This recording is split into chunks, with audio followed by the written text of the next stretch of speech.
Assalamualaikum warahmatullahi wabarakatuh.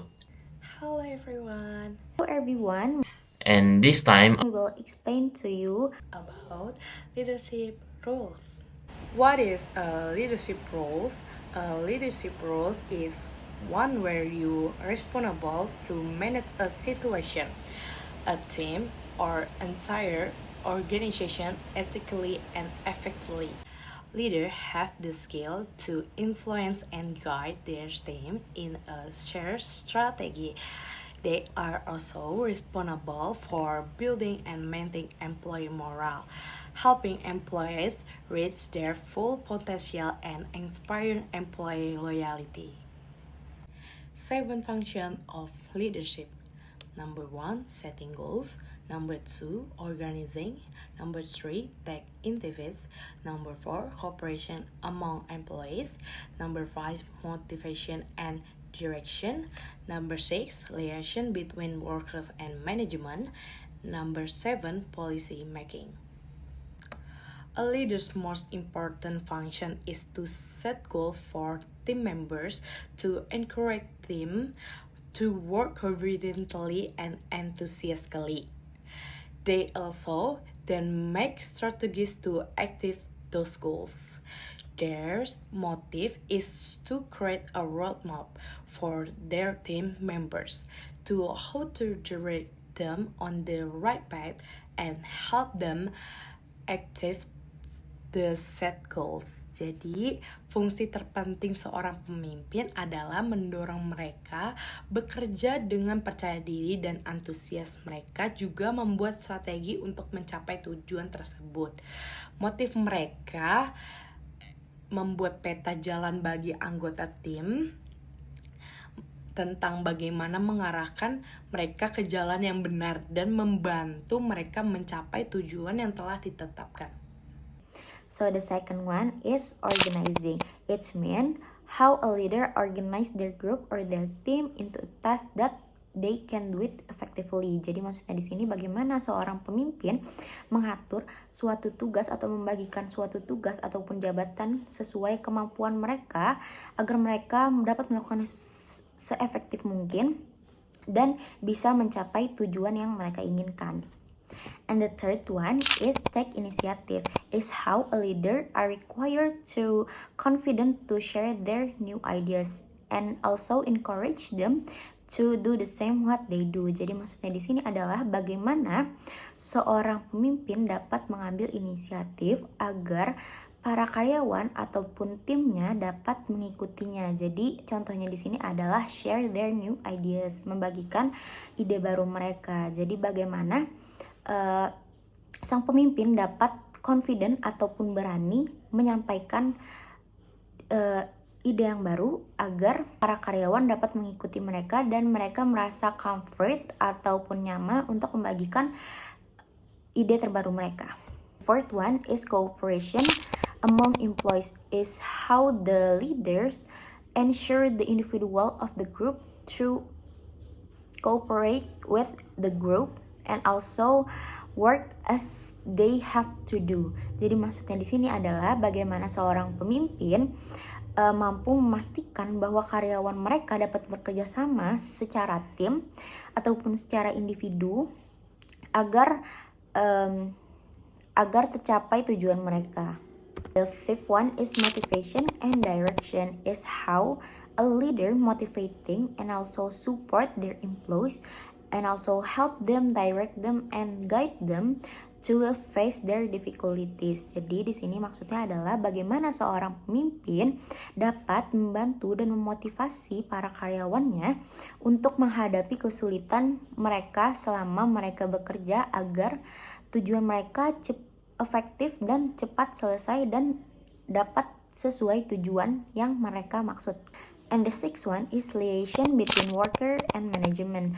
Is how the leader explain the policies and the rules to make the employees understand how the management work. Jadi di sini bagaimana seorang pemimpin bertindak untuk membantu para worker atau pekerja untuk memahami apa peraturan ataupun apa kesepakatan yang mereka harus ikuti agar operasionalnya berjalan dengan lancar. And the last one is policy making. It's mean how the leader create the policy or the rules to make the employees follow them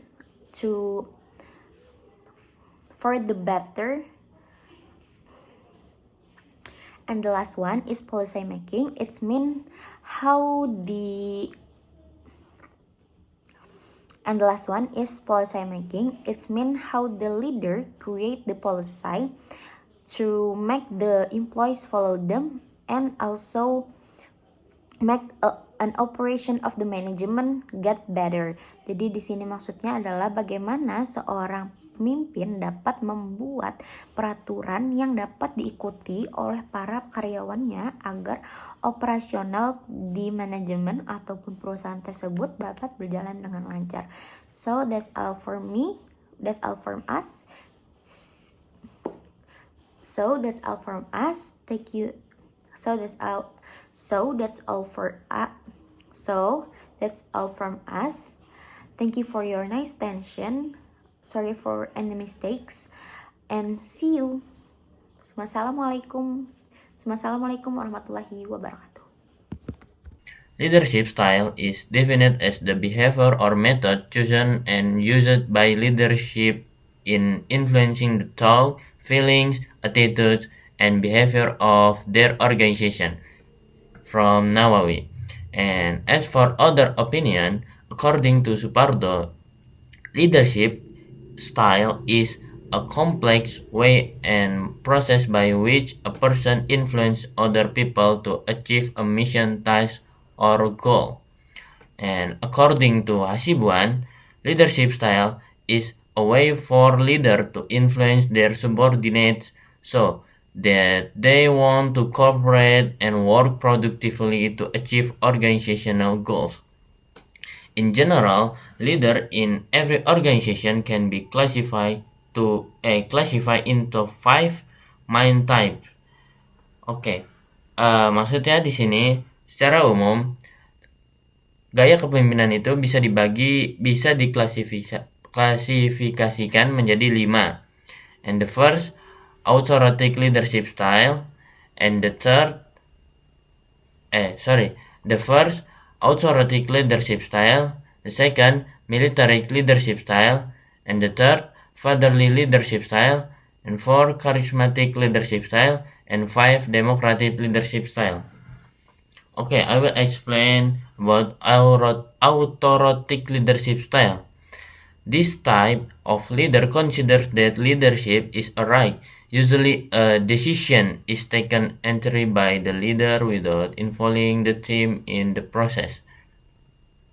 Oke, maksudnya gaya kepemimpinan autokratis ini, maksudnya tipe pemimpin yang menganggap bahwa kepemimpinan itu adalah sebuah hak. Nah, salah satu karakteristiknya yaitu assuming that the organization is personal property, considering subordinates as more tools. Okay, the second, military leadership style. A leadership style that employs discipline, formality, and command system. Jadi, yang kedua ini leadership military atau ketentaraan mungkin ya. Jadi tipe kepemimpinan yang lebih menonjol atau lebih menunjuk ke arah disiplin yang tinggi ataupun formalitas. The characteristic of this leadership usually favor formal things such as symbolic ceremonies as well as other things such as not accepting Christian suggestion and from subordinates. Okay, and the third, fatherly leadership style. Fatherly leadership style can be called paternalistic leadership. Okay, paternalistic leadership style is a leadership style that describes the leader as a father or mother figure who make decisions for the welfare of his subordinates. The general characteristic of the paternalistic type of leader can be stated as follows: considering his subordinates as immature human beings and being overly protective of subordinates. Okay, and 4, charismatic leadership style. Charismatic leadership is a type of leader who has tremendous appeal and therefore has a very large following. Characteristic of their leadership such as have high self-confidence, able to communicate well, and humble. Jadi charismatic leadership style ini maksudnya gaya kepemimpinan yang memiliki daya tarik yang bisa menginspirasi banyak orang. Makanya kebanyakan charismatic leadership style ini yang memiliki tipe gaya kepemimpinan ini biasa memiliki banyak pengikut.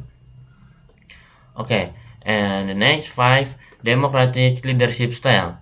This leadership style is also known as participatory leadership or shared leadership, which means having the ability to influence others to be willing to work together to achieve planned goals by carrying out joint activities.